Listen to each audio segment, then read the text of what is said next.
Welcome to Conversations with Healers, a podcast and video interview series that features intimate, soulful, and cozy conversations with self-healers and healers. Healer to healer, we dive into all aspects of self-healing and healing and being and becoming a healer. I am Damla. I'm a healer and the host of this podcast, and I can't wait for you to listen to this conversation.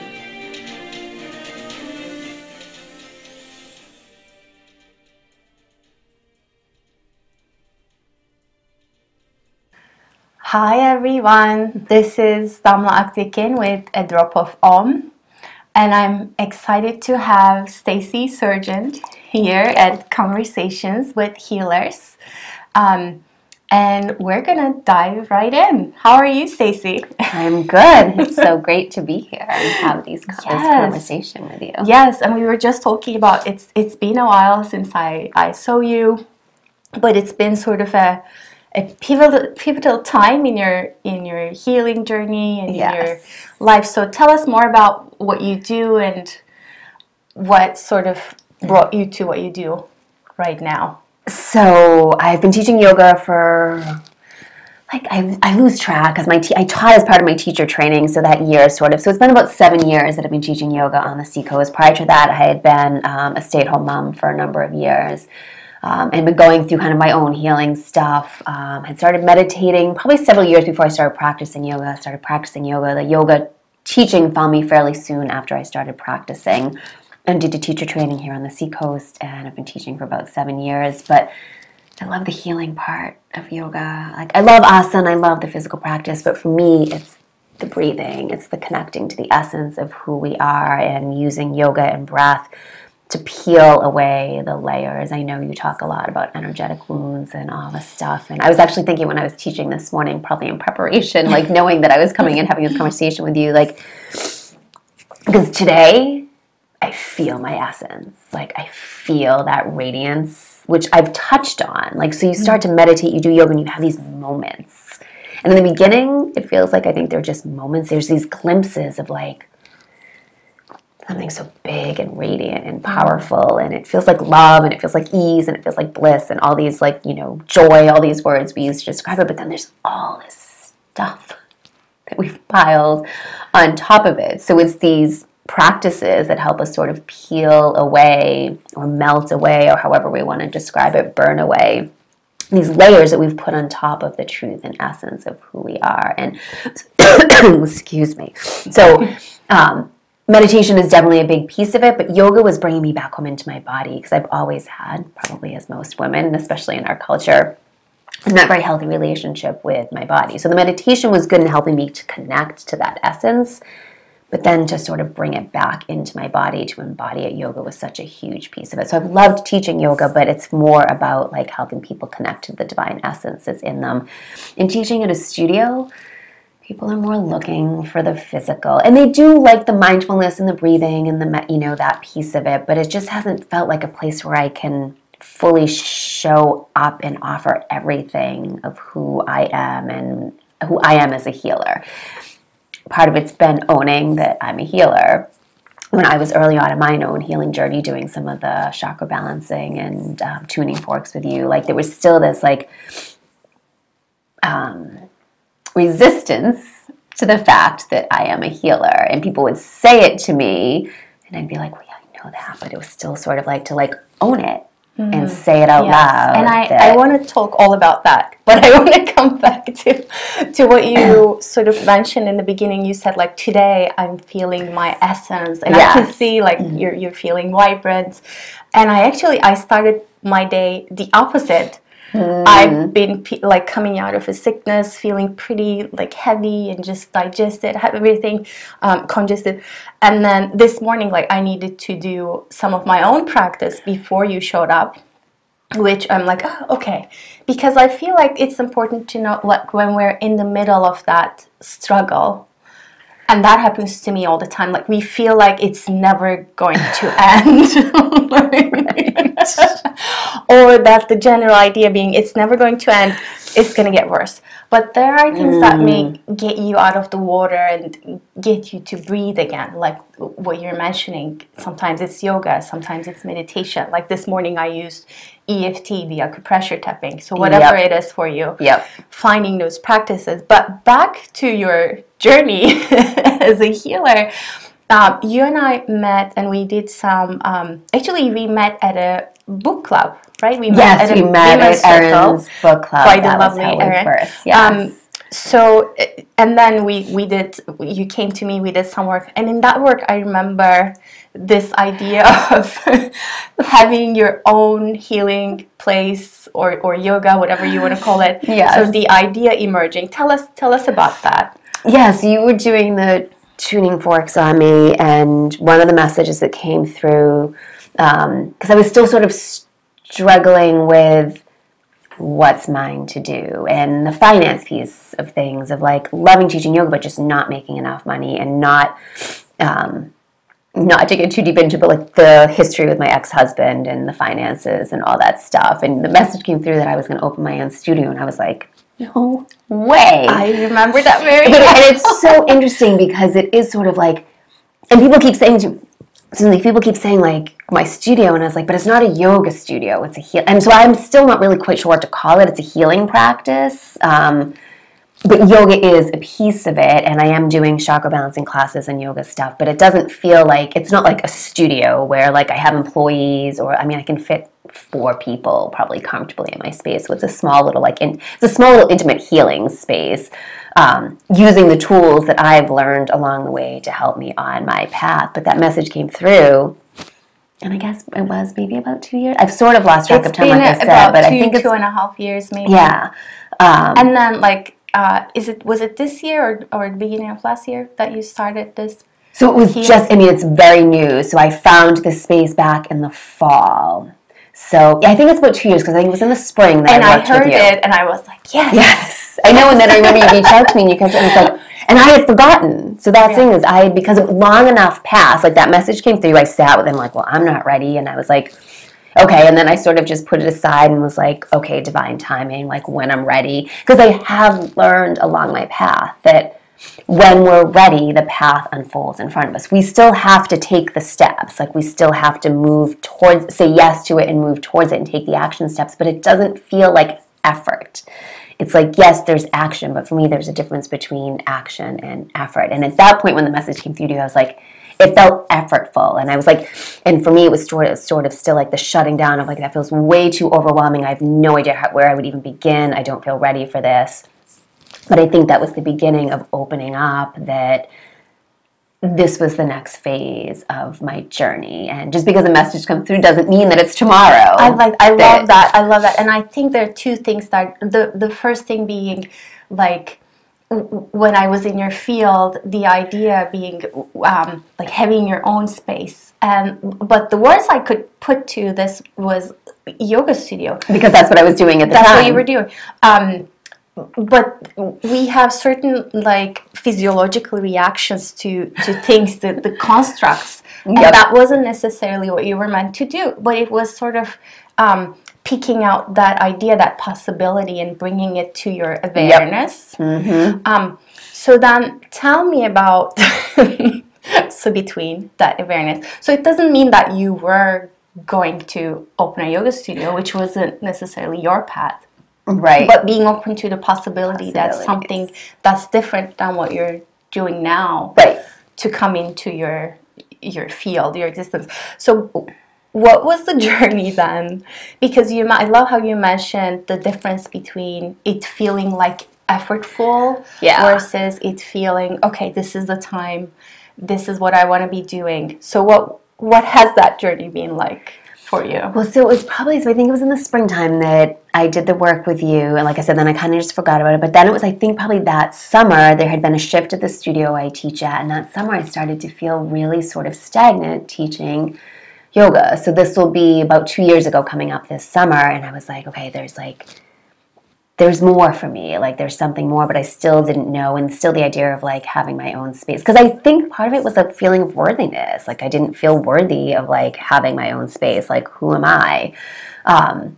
So I sort of just let it go for a little while and continued to teach yoga and sort of worked through some of the issues I had of stuff that was coming up, of feeling stagnant with that.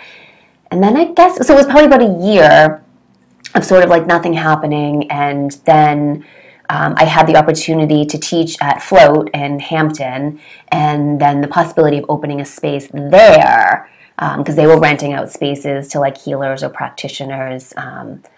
And so it was really scary because I didn't feel ready and I didn't have the financial means to pay for this space. But then I was going to be teaching classes there. So we'd sort of worked out this thing that like I would teach so many classes and that would pay for the space. And that fell through like almost overnight. So I was like, okay, that's not, but I was like in that place of like this or something better, like this, it's not the right time, it's not the right opportunity, but it felt like it was that next step into bringing that possibility, like bringing that closer.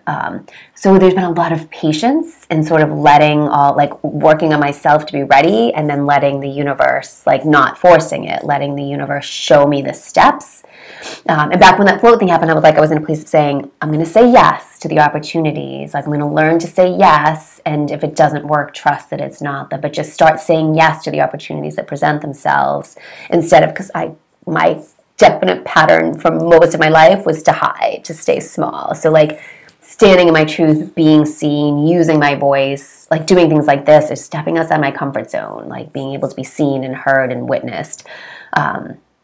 So then it was summer came, so I just sort of took the summer with my daughter, you know, because when your kids are out of school. And then the fall came, and I actually was teaching less classes at the studio, which was, it's so funny how when we ask the universe for things and then they give it to us and we're like, whoa, wait a minute, because my classes got cut at the studio I teach at. And all of a sudden I was like, oh God, how am I going to pay my bills? But then I was like, wait, but this is what I asked the universe for, because I want to open up space.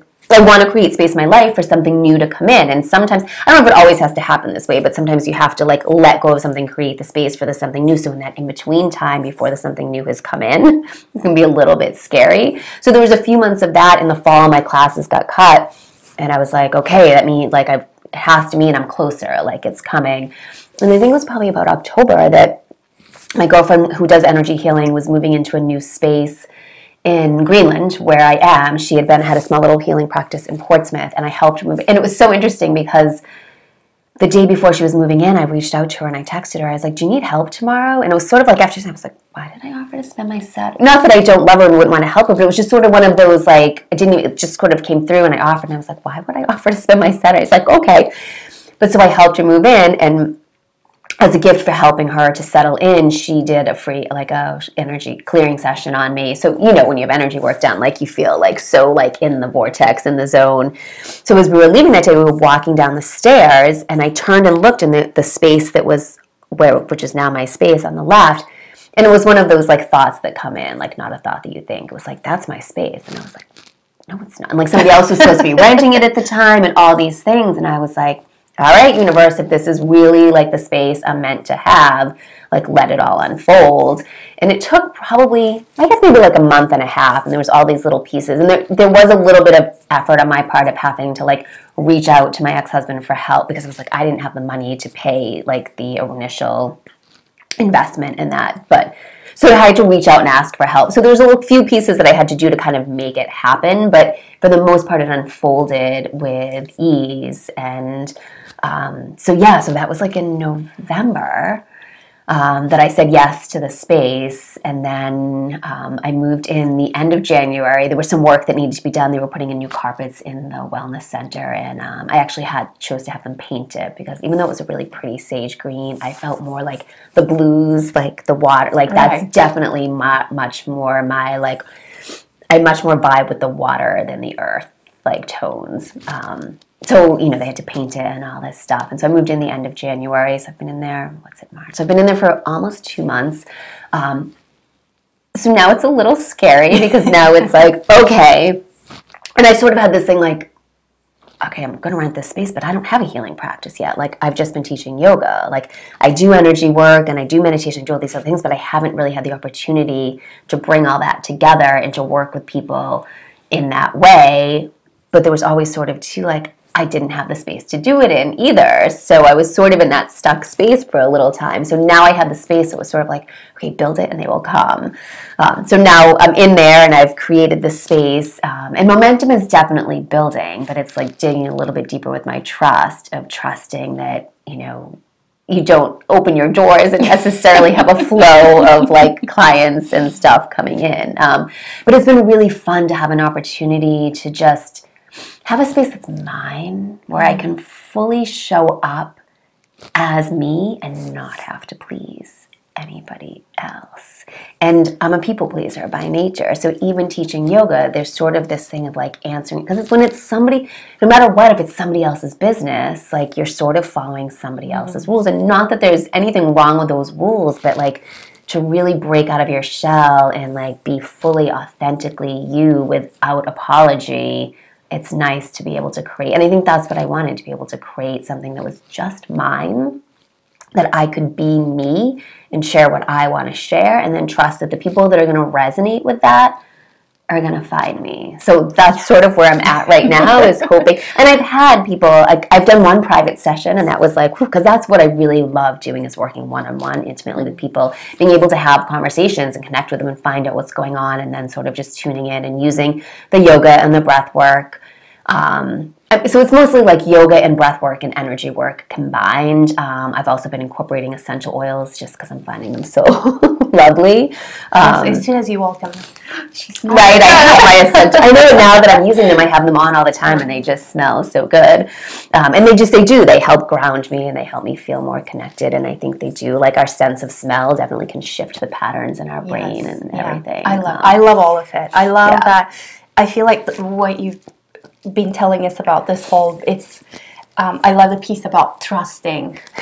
Trusting. And that's the hardest part. It's definitely the hardest part. Trust? So how do you feel like the part that I want to dive into more is how has your business changes sort of mirrored your personal healing and growth? That's an interesting question. Yeah, so I think as I more, like, going back to what we were talking about, like the essence, the radiance of who we are and all these things that we cover it up with, the more those come up into my awareness, into the light, and I work through them and let them go, I step into a bigger version of who I am and like different opportunities. So it feels like this is just the next opportunity for me to be more me, to shine more of my light, to share more of my gifts in a way that I mean, I do when I'm teaching yoga, but it's just different. So it feels like this is probably a reflection. Ooh, actually, now that I say it, you ask that question and I reflect on it, like, this is a reflection of all the healing, the actual healing that has happened for me. Because, I mean, even 2 years ago when you said it to me, I was like, no way. Like, I'm not capable. I'm not ready. Like, no, thank you. And now I'm here and doing it. That shows how much healing has actually happened, because there was a time where I was like so contracted and small. And as I peel away the layers, like, I'm able to step more into. So I want to dig deeper, because there are people who are healers who watch and listen, but there are also people who are sort of stepping into their healing journey as self-healers, or people who are trying to find their paths as healers. So if you are, let's come to the very beginning, which I feel like where we all started as a self-healer. So how do you do that? Peeling back of layers. Where do you start? How do you do it? Like, what would you recommend? So I think it is different for everyone. I hate to think that we have to hit rock bottom for it to happen, but it does seem that it takes some kind of wake-up call. Like, it doesn't necessarily have to be rock bottom, but I'm learning. And just, you were saying, like, you weren't feeling your best this morning, you've been sick. Like, I had the flu last week. My daughter and I both had the flu, and oh my God, it's like, I felt like I was dying. It was so intense. Now on the other side of it, I realize clarity comes. So, like, there is purpose in the contrast. I wish it didn't always have to be so uncomfortable or painful, but there is this when you have a wake-up call or you experience the contrast, no matter what it is for any of us. So it's sort of just, I think the first step is the awareness, like just owning. So for me, the pivotal point for me in my healing journey was, and I was in my late 30s at that point because my daughter was about 2. So I was in my late 30s and I had been depressed for, I think, most of my life. I don't even remember being happy as a child. So I dealt with depression, so developed disordered eating and all the different things that came with like basically deep self-loathing. But I never felt safe to tell anybody what I was really feeling on the inside. So I kept it inside, and it would come out in certain ways, in like rages of anger, different ways, or bouts of depression. But I would never really, and I'd seen some therapists and I tried antidepressants and different things, but there wasn't this full owning of what my experience really was and what I was really feeling. And I was living in New York at the time, and I met this woman who's now become one of my dearest friends. And for some reason, I think we must have like many lifetimes together, because I felt safe enough to look at her and say, I hate myself. And just to say that out loud. And I think maybe it was the first time I actually said it out. Chills. And I think it was the first time I said it out loud. But by owning, so maybe that's the first step. Owning what you're really feeling and experiencing. Stop pretending, like thinking, because I listen to Abraham Hicks' Law of Attraction a lot, and they'll always say, like, you can't just stick a smiley face on it. And that's what I've been doing. And I think that's what a lot of us do. And because we're ashamed, because the layers of shame that come along with when you experience darkness or whatever it is. But by speaking it out loud, my path of healing opened up. So I think the path will unfold differently for each of us, but it's, I think, getting honest and authentic with what we're really feeling and asking for help and putting it out there to the universe and being willing to be authentic and vulnerable. So that confession opened up. I took a course in New York City that was basically a self-empowerment class for women, but it sort of opened me up to more spiritual paths that I think I'd always kind of been interested in, but never really had fully delved into. And then I did therapy for a little while with a therapist that was much more grounded, so it was a better experience because I had had some bad experiences in the past. I found church for a little while. I went to Unity, which is a much more like spiritually based church, because I had tried other churches before and it always felt like I'd come up and be like, I'm not a sinner, like that feeling of like there's something deeply wrong. And that was the thing, it was that feeling of like there's something deeply wrong with you, and I was like, okay, but that's what I'm trying to fit. Like, that's what I'm trying to move through, is that, like, deep down I know there's not something deeply wrong with me, but I've somehow, like, adopted this belief that, like, I'm wrong, I'm flawed, it's all my fault, there's something wrong with me, I'm not worthy, and, like, so the deep self-loathing that comes from all of those thoughts. So church helped for a little while, and then, I mean, I've read, like, every self-help under the sun, it felt like. But so, so I think whatever, and it's going to be different for each of us. And like, I think the message is we just have to be honest and authentic and open, and then just trust that the things like, and what resonates for us. And if you pick up a book and it doesn't feel like truth for you in that moment, like it's not the time for that. And maybe a year later you pick up that book and there's something that resonates for you. So it's just trusting your own inner barometer.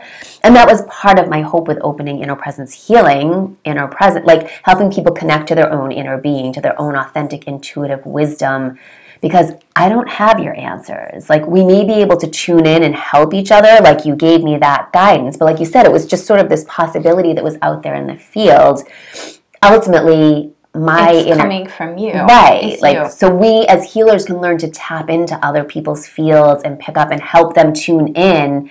But my hope is to ultimately help people to be able to hear their own guidance, like listen to their own voice and trust that, because that's the thing. That's been my lesson in this lifetime for sure, and probably many others, is to trust myself, like to take the guidance, like to take that input, but to not mean like, oh, that's what I'm supposed to do or what I have to do. Yes. Like to know that I have my own intuitive guidance system that's going to guide me towards because my path is different than yours. Your path is different than the other healer. Like, we're all on these own unique journeys that have a lot of similarities at the same time. So I think just being willing to be vulnerable and put yourself out there and find people that you feel safe with. That was another intention of having Inner Presence Healing, a safe space for people to be able to feel like they can come and be authentic. And like, so for whatever it is, because there are different points and different things like going on in our lives, different things that need to be healed. But yeah, from there, the path sort of just unfolded.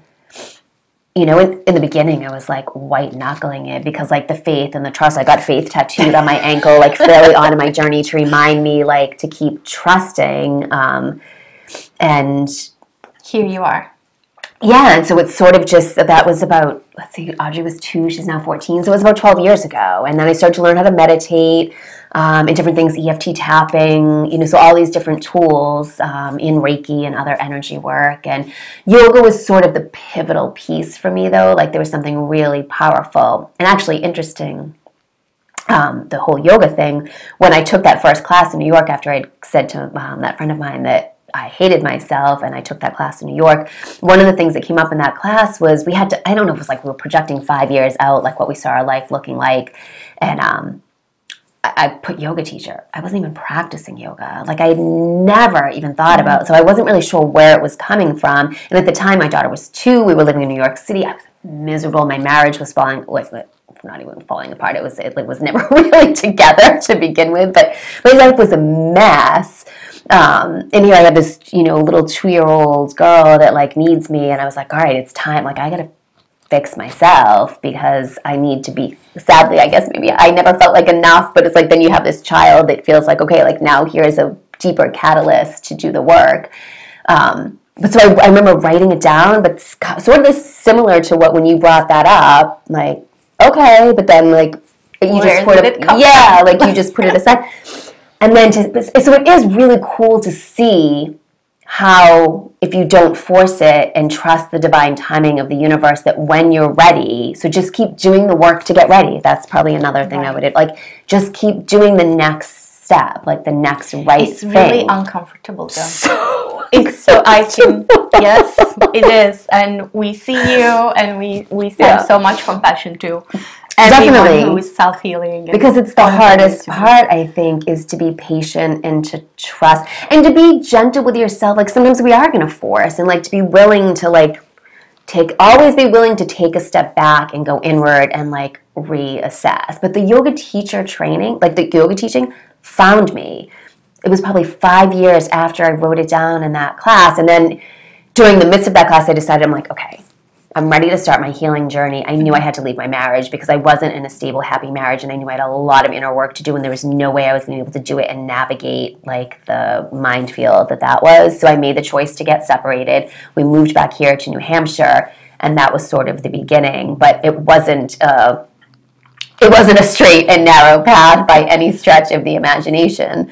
And so it was probably about 5 years after that that I started practicing yoga, because my ex-husband ended up having to move in with my daughter, and he and I were still not getting along well at that point at all. My daughter was 5, and I just started, I think she was in kindergarten that year. So I started practicing yoga, and within a couple months of practicing, the owner of the studio approached me. But it was so interesting because that morning I was on the phone with the girlfriend that I met in New York, and we were talking about it. She's like, you really need to look into a yoga teacher training. I was like, I know, I just don't have the finances or the resources. I don't know how it would all work. Literally that afternoon, I was at a class at the studio, and the owner of the studio came up to me and said, have you ever thought about teaching yoga? She's like a karmic sister for you. She's definitely a karmic sister. We need those. And that's the thing, we're not alone, like to be willing to ask for help, because I know that's been a big part of my story that I'm learning to let go of and seeing that I'm not alone. Like I created this whole belief that I'm alone, I'm not supported, and I think that's part of like when we speak our truth, when we're willing to share what we're really feeling on the inside. I feel like also, like, not to cut you off, but when we're in that deep struggle, it's a huge jump from there to, okay, let me go to happy unicorns and rainbows. Like it doesn't happen. You can't like that. You kind of need to feel what you're feeling. Yeah. And sometimes I'm going to say if you're really deep in that, you need someone. Yes. You need someone to share that with. Yeah.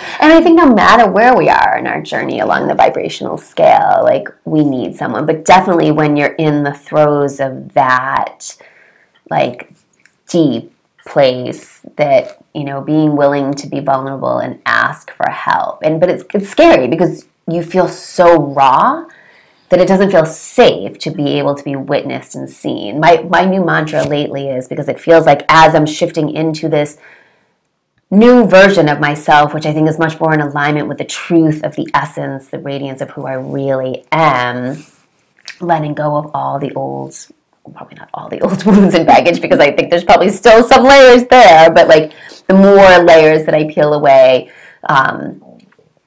that there's still that old part of me, because that was my identity for, I mean, I'm 49. It's Tuesday, tomorrow. I'm 49 tomorrow. Happy birthday! Thank you. And so this, like I said, it's been about 12 years, but so the first 30-something, more than half of my life, I identified with that old identity of being sad and depressed and not enough and the self-loathing. So I've definitely been on this side of it for much shorter. So that old part of me will still come up. And I'm learning to say, like, I see you, I love you. You're not running the show anymore, though. Like, and that's things I think all parts of us, like that when you said when you're in that deep, dark place, it's not bad. It's not like, and we tend to want to be like, ooh, that's messy, that's ugly.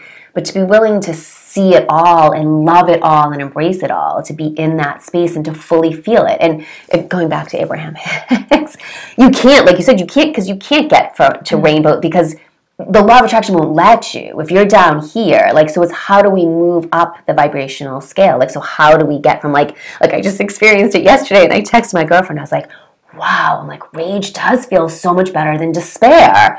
And normally you would think rage is like a negative emotion or a bad place to be, but it was, because having had the flu, I got into a place of powerlessness and despair and was sort of feeling this.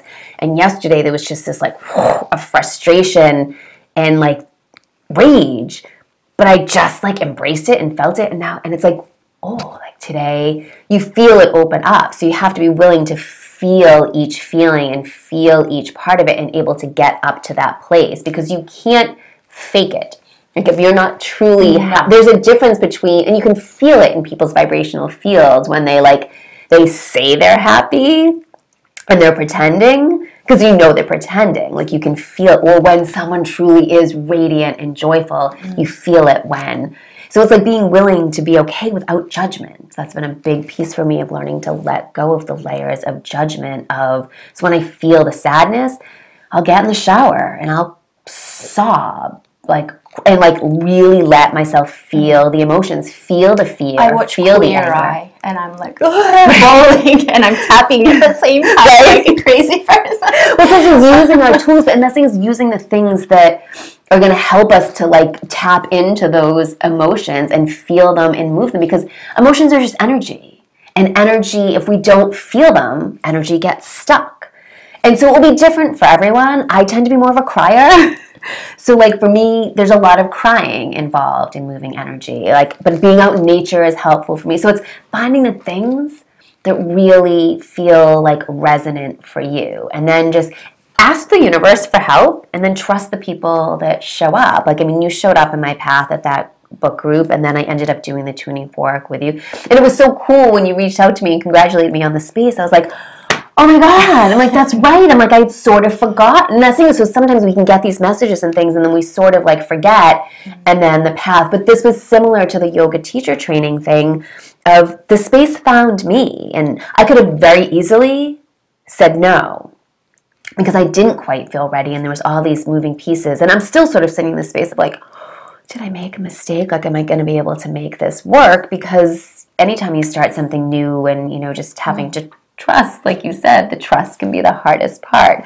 And the feelings of worthiness, and then learning to navigate marketing and finding clients and all that, like at the same time of like trusting, not forcing, like trusting that the people that are meant, that I'm going to be able to help will find me, and like I'll find them too, but it doesn't have to be this like big forceful marketing campaign of like selling myself to people. What you were saying earlier about following your intuition to find things that work for you. Yes. And leaving, even if you find this one book or one system that's really great, you can still pick and choose what's for you. And this applies to your life and to your business, right? You don't have to. Yes, which I'm learning to remember that like that goes for my business as well, Yes. too. That So I want to talk a little bit about, I know you mentioned that you're on this journey of self-love. yeah. So, and you talked a little bit about that. And tell me how you feel that shows up in your work, in terms of like what in your work as a healer feeds you and nourishes you. And then if there are other tips you have around increasing like giving yourself a shot of the well, it certainly helps to tattoo it on your arm as a reminder. Love yourself. I got this on my arm about 2 years ago, and it was funny because there was a certain point in my journey where there was like all these like messages coming through, like, and it's like I literally at one point I was like, I just want to tattoo them all over my body so I don't forget, because it felt like at that point it wasn't my natural. Like, it wasn't my momentum. It wasn't my vibration. Like, joy, I knew on the inside that joy and well-being was my natural state of being as, like, an expression of the divine. But that certainly wasn't what I had known and believed for most of my journey in this lifetime, in this body. So it was work so it was sort of effort in the beginning. There was this, like, writing down the mantras, journaling, and then I wanted it tattooed all over so I could remember. And then it finally came down to, like, I love tattoos. And it came down to, like, I really wanted another one. I'm like, but what's that one? Like, out of all this stuff, what's the one, like, nugget that I really need in this lifetime to keep on coming back to?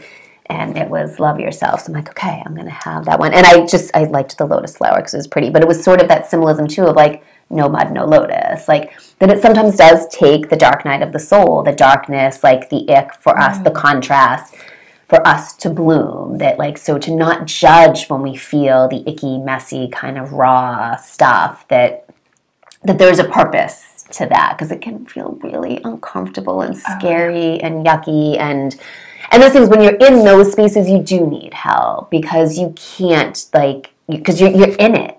Like, you're in it, and you need the support. And that's why we're all there for each other, like, to help each other through each phase of the journey. And I still have days. My girlfriend and I are sort of the barometer for each other. And there's some days where we're like, okay, we're both not in the vortex today. But, like, when it's her stuff, I can see so clearly because it's not my stuff. But when it's my stuff, she can see so clearly. So being those kind of eyes for each other to help the other person see, where they're getting in their own way and how they're, like, arguing for their limitations, and to realize we're all in this together, that we're not alone, we're not meant to do it alone, and we don't need to do it alone, and it's okay. And it's been so powerful for me. That's maybe the most powerful piece of it, to allow myself to be witnessed and seen for all of it. Like, to talk about my depression, to talk about my disordered eating, to talk about my self-loathing. So the more we just sort of, I guess, going back to that authentic and vulnerable, like, the self-love sort of just blossoms from there.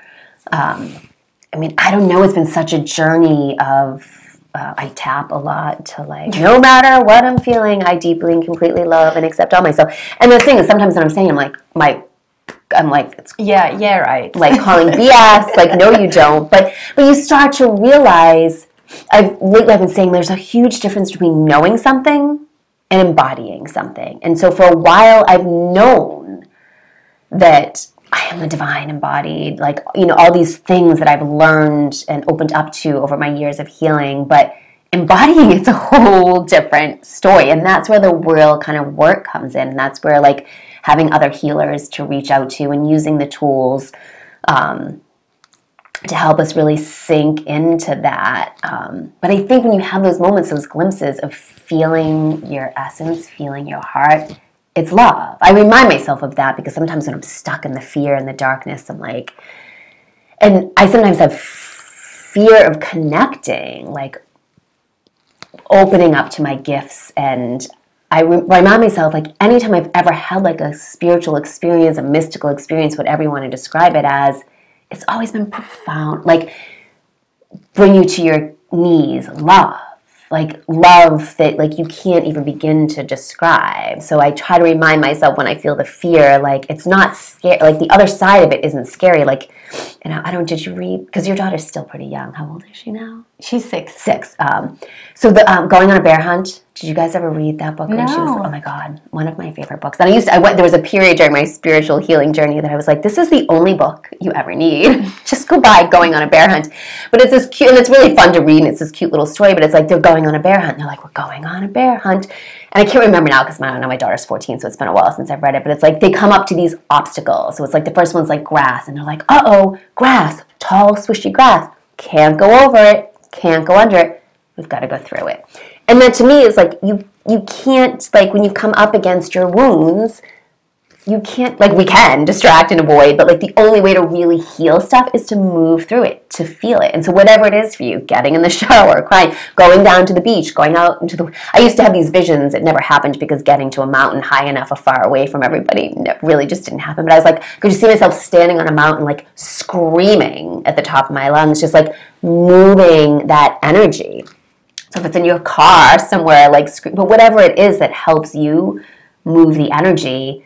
And once you move the energy, the self-love sort of just bubbles up. So I think the self-love is there underneath the surface of it all. I'm not sure if there's anything we can necessarily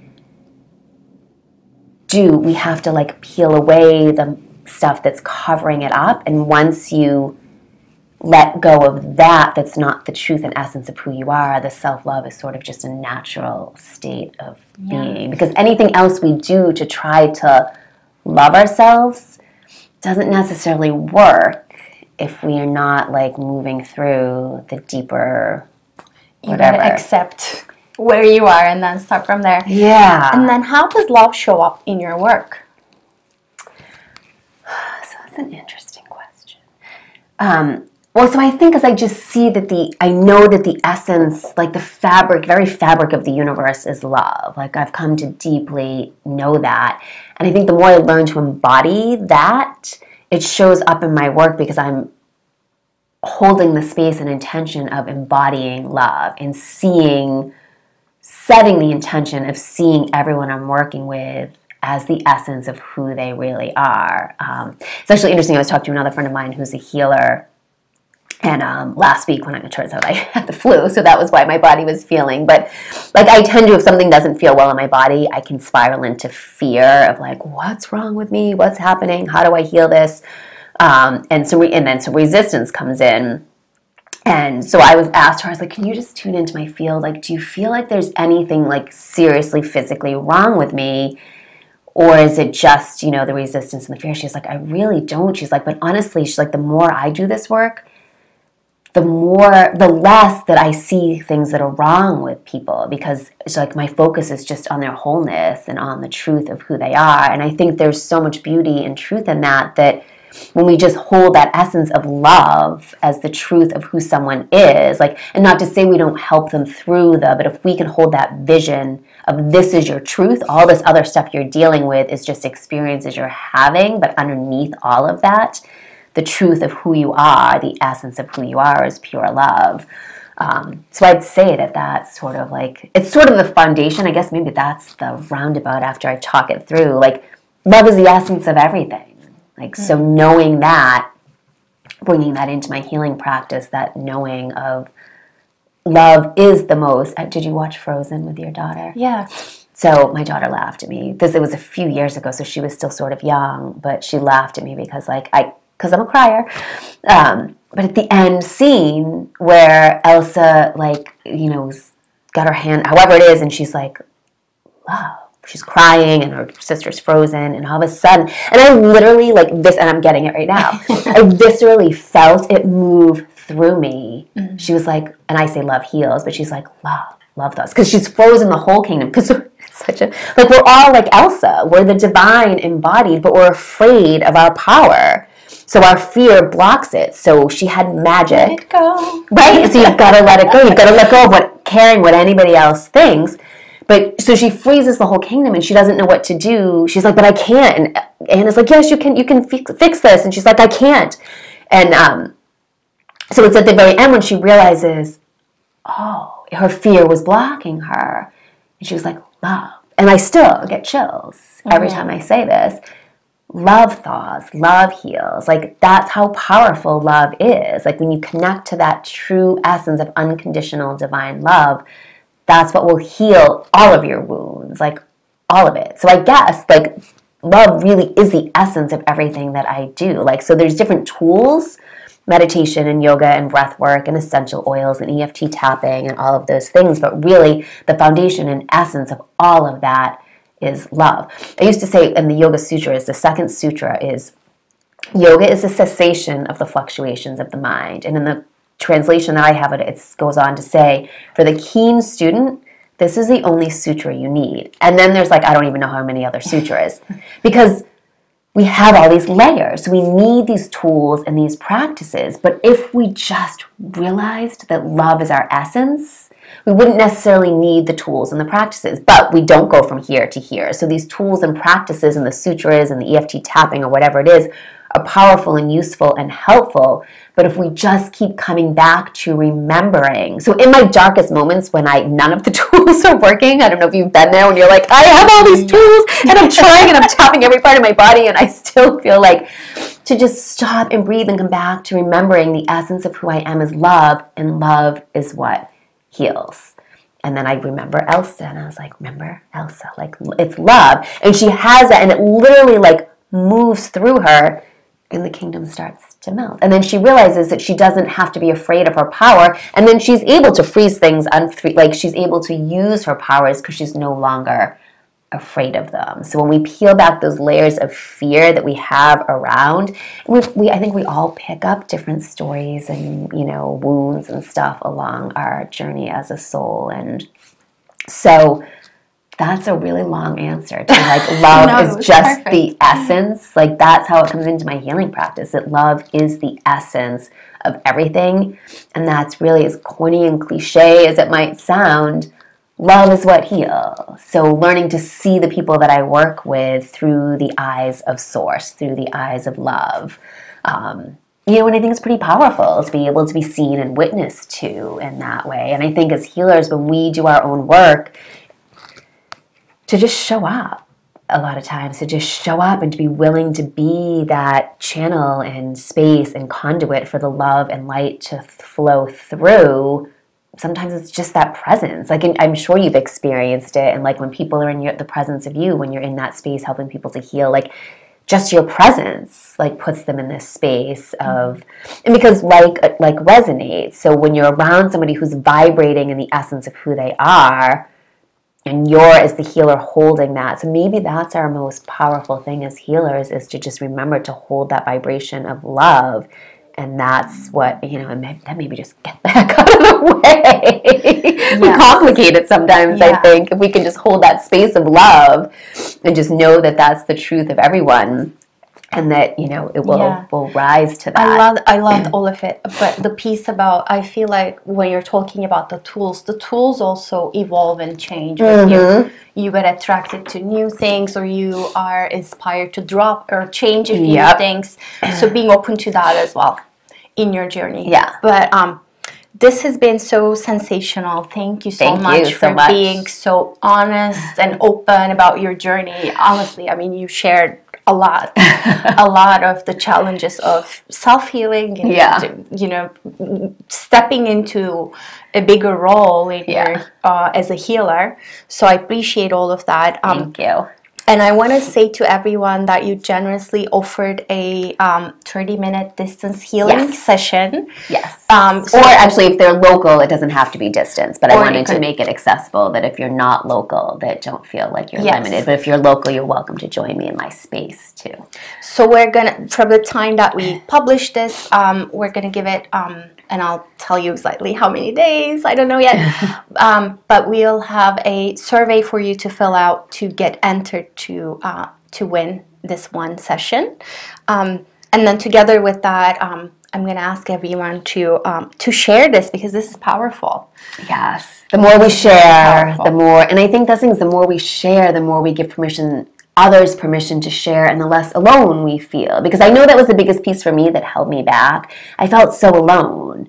And when I started sharing my story, and then someone else was like, oh, me too. And I was like, because we tend to look at other people and we just look and we're like, oh, she must have it all together, or he must. Like, because we go based on these external things because we keep everything inside. So I feel like the more we share things, the more we're giving us all permission to just share all of it. The joy too. Like, not to get stuck in all of it, but to be willing to be authentic and honest about everything that we're experiencing. And if you're authentically feeling joy, absolutely share that and spread that. But if that's not what you're authentically feeling, don't feel like you have to like hide, that it's okay to be like, I'm having a tough day, or I'm having a tough chapter, or whatever it is. But yeah, so definitely share. Yes.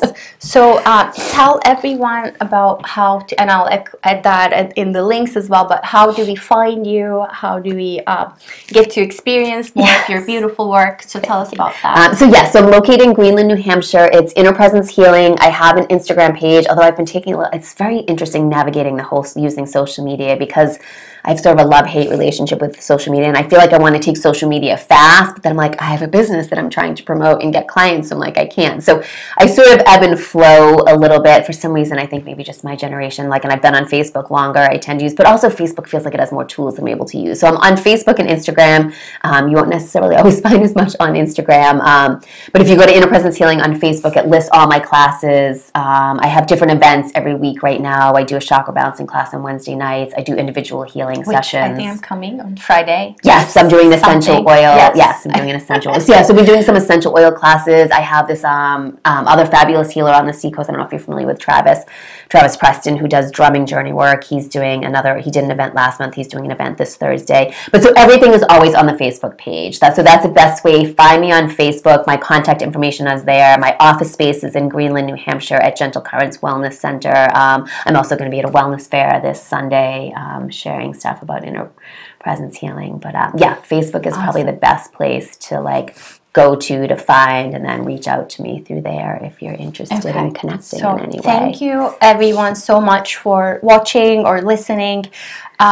Like we said, if you would like to be entered to the drawing, please share this. And I sort of made it open-ended because I don't want to be the police of sharing. Even if you talk about this to one girlfriend or one family member, that counts. Or you can share it on Facebook, Instagram, and it'll be all on, and it'll be on YouTube. Great. So however you share it, and then you'll just go into the survey and enter that and say that you shared, and enter your information, and we'll find you. So thank you so much. Have a wonderful, beautiful day. Thank you, Stacey. Thank you. This was amazing. Yes, thank you.